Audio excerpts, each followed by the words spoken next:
You know, it's always great when we're able to be joined by an ACLJ client, someone that we've been able to work with, someone be able to be successful with. And we are excited to be joined by Zach Knotts, who is joining us right now live and thankfully able to do this interview live. Zach, thanks for coming on today.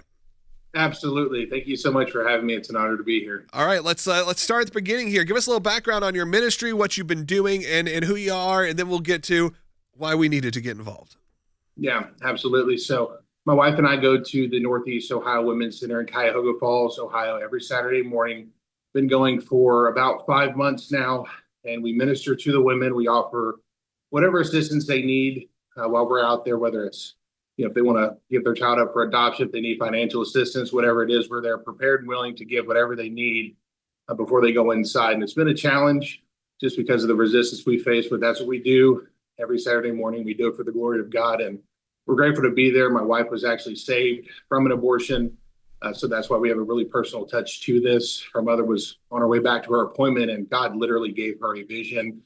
She was not a Christian at the time, would become a Christian for about 20 years, and she saw exactly what happens back there, blood all over the walls, saw demons manifesting, and she ran out screaming. So my wife's life was literally saved through a supernatural intervention by God. So we have a very personal touch to it, and we're very grateful to be able to be the voice of the voiceless on the sidewalk every Saturday. For sure. And you talk about some of the resistance that you've encountered. Now, obviously, it gets amped up a little bit in the coming weeks or the previous weeks.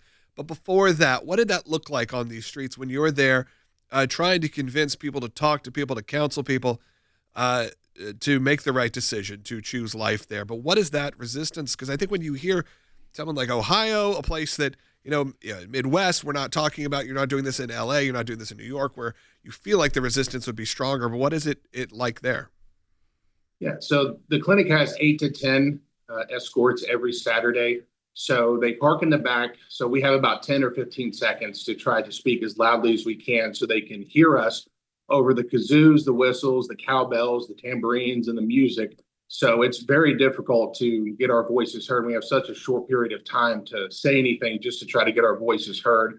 And in between then, of course, the escorts will mock us. They'll say vile things to us. So it's difficult because you really do have, it's 10 to 15 seconds, if that, between life and death. So it's been really hard just even getting our voices heard. So that's why we wanted to use that. Just for clarity, so the escorts and the people around them are making these kind of noises and racket and the music and these kazoo, like that's coming from just the people, the escorts walking these women into the facility? Every single time. And I mean, with cowbells, they usually will have sometimes have a boombox of music playing on a car that's parked, one of the escorts' car, and then the kazoos, whistles. It gets really loud, so we're literally trying to be heard over that. A parade and celebration of death. It feels like. I mean, that is so bizarre to hear. And I mean, you think of it as this moment of that sadness, the moment that everyone, if you made that decision, that we disagree with it. Obviously, it's an important one, and we think that you should be treating it as a sad moment. But again, like you said, they're creating this sort of chaos. But the ACLJ has to get involved, and Will, I'll let you take the next question here because now things get interesting. That's right. So even though the clinic employees or volunteers and escorts are clearly causing a disturbance with their noise, but something happened to you one fateful Saturday. So I had a small, it was just a headset that I would have, and I like to use that because I can talk in my normal voice. My wife and I she'll preach the gospel as well. And we'll use our normal talking voice so we don't have to yell. Well, that died, and I went and got the megaphone that I had and was using that to preach the gospel. I want the women inside the clinic to hear me in case they decide to change their minds and run out. And the battery died, and I wasn't even really paying attention to my surroundings because we were continuing to engage the escorts and just preach Christ to them. And 3 cop cars pulled up. Again, I was completely oblivious to it because I was focused on the conversation. And then Sergeant comes up and says, "You're coming with us." And I'm confused. I'm like, "What for? What did I do?"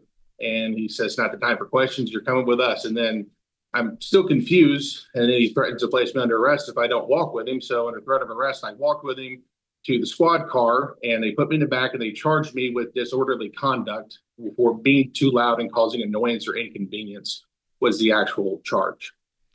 And that's where the ACLJ has to get involved, because this seems like an issue that we would have been doing in the 1990s. It feels like it is well settled. They were taking you to trial over this, and the ACLJ was standing with you. But on Friday, all that changed when we were able to achieve a victory on your behalf, so that you would not face the legal system even before it got to the trial, able to secure a victory. I couldn't be more grateful for the ACLJ. I mean, when I sent the email, that night I got a response from Liam, and he called me, and he's just been phenomenal. Everybody that's helped, ever since. But, going into the trial, because I had seen, and I followed the case, the docket meticulously, and I had seen everything that the ACLJ wrote and just the depth of their analysis and calling out the law for what it was, unconstitutional, really made me feel just so good and so well, protected, not only by God, but through the legal system with the ACLJ. I knew everything was going to resolve in my favor. I had such complete peace on Friday. And like you said, we had victory, and I truly could be more grateful to God for just the providence and, being in this situation for his glory. And then also with the ACLJ and just the phenomenal legal defense they provided for me. I'm truly grateful. Zach, thank you so much. And I'm so glad you're able to join us. Look, a lot of these cases take years and years, and we're not able to have the clients on air. We're not, and sometimes it takes, there's a lot of, quiet that has to be done so we can have success. But because you were able to get success so quick, we're able to kind of real time have you on to tell your story. When I say, and I tell this to our audience all the time, when you go to aclj.org/help, you fill out that little form, you fill out that email, you're going to get in touch with a lawyer, as he said, very quickly. This is not a process that we're sitting there in months and months and months. Maybe you're going to hear back, maybe not. If it's within scope, you're going to hear from our incredible team very quickly. And the team thinks 3-dimensionally, 5-dimensionally, 10-dimensionally, as I said, because though it is over for you, thank God, Zach, you are able to continue what you're doing. We're going to now take a civil suit against the very ordinance that was not being applied equally under the law. It was targeting the pro-life ministry there. It wasn't going after those that were causing a ruckus with noisemakers.